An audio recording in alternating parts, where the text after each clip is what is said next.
Okay, we're back with Dick Callahan, and people, I mean, everyone should remember, I mean, the Warriors. I mean, what happens when somebody gets fouled when they go to the foul line? At the line for the Warriors, number 17, Chris Mullin, shooting.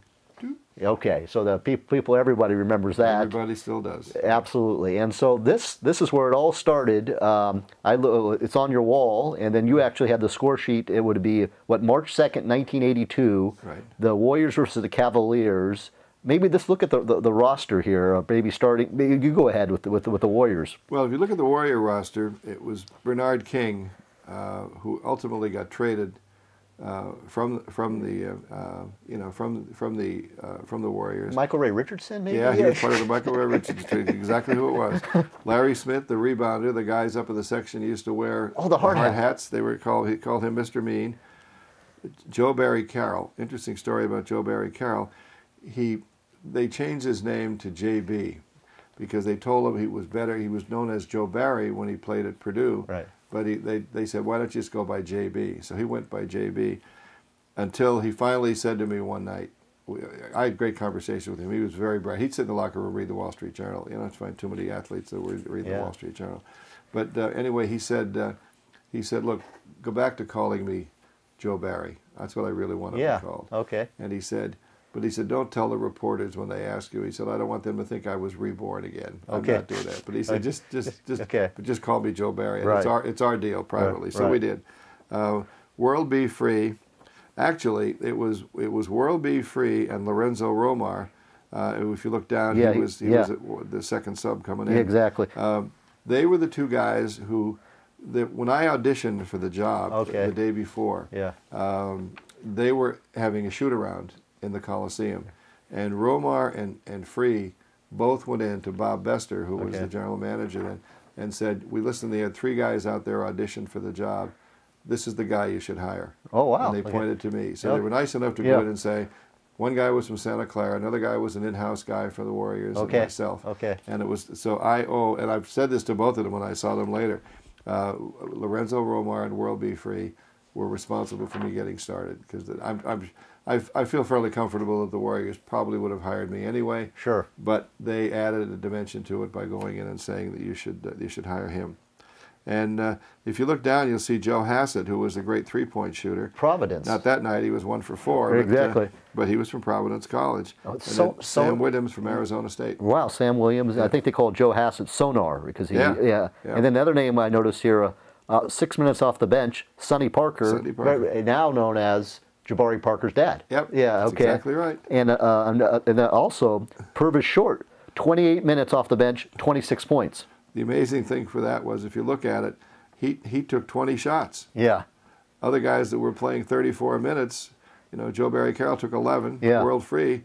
Well, actually, we don't want to. Yeah, World B. Free got you hired, but World B. Free that night didn't work out well that night. 4 for 17. Yeah. Well, World B. Free was always open. Yep, always open. And I was looking to see.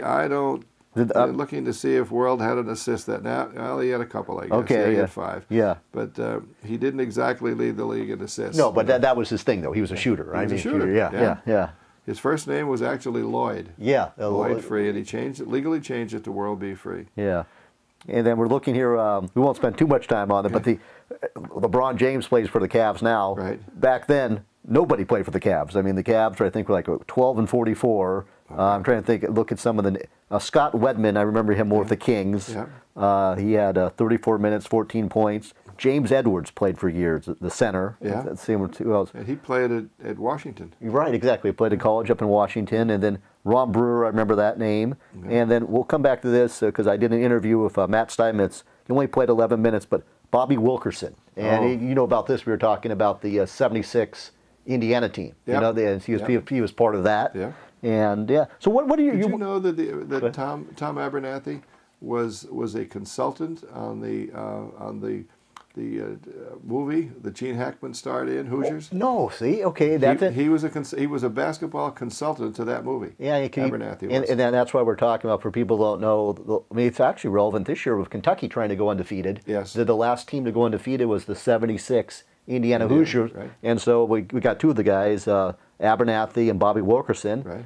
Scott May. Scott May. I hope I could. Yeah, Kirk Benson. Exactly. I could get Kent Benson. Kent Benson, right, and Kent then we got to Benson. get the last guy. Quinn Buckner. Quinn Buckner. Okay, see, Shouldn't forget about Quinn. Exactly, and you saw all those guys. Okay. Oh yeah, they were.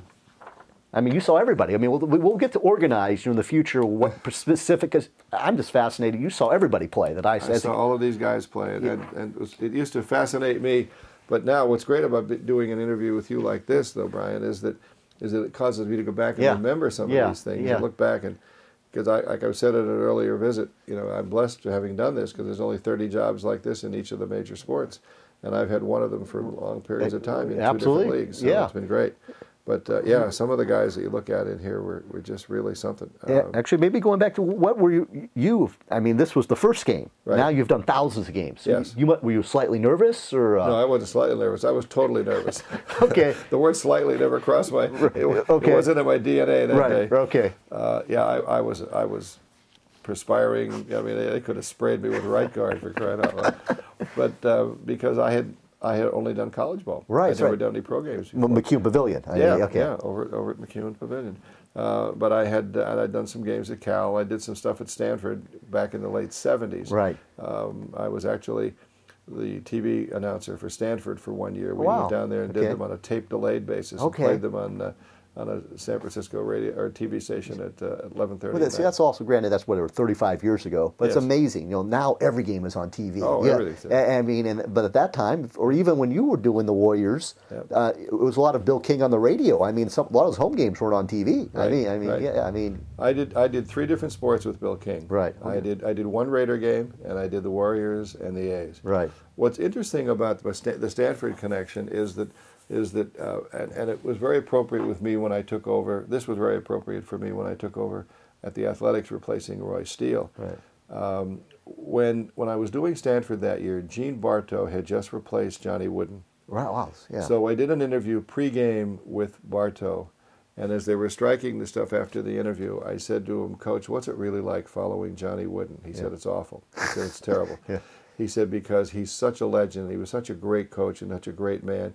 And he still is he's the prominent UCLA coach. I'm just the guy minding the chair. Right. But he looked at me and he said, "Young man, remember something. You never want to be the guy who follows the guy. Yeah. You want to be the guy who follows the guy who follows the guy. That's the guy you want to be. That's the guy you don't ever want to be the guy following the guy because you may not get a chance." Right. So here I was when I took over for the Warriors. It wasn't an issue because Tony King was leaving. He wasn't there very long. He hadn't established a lot of credibility with the fans.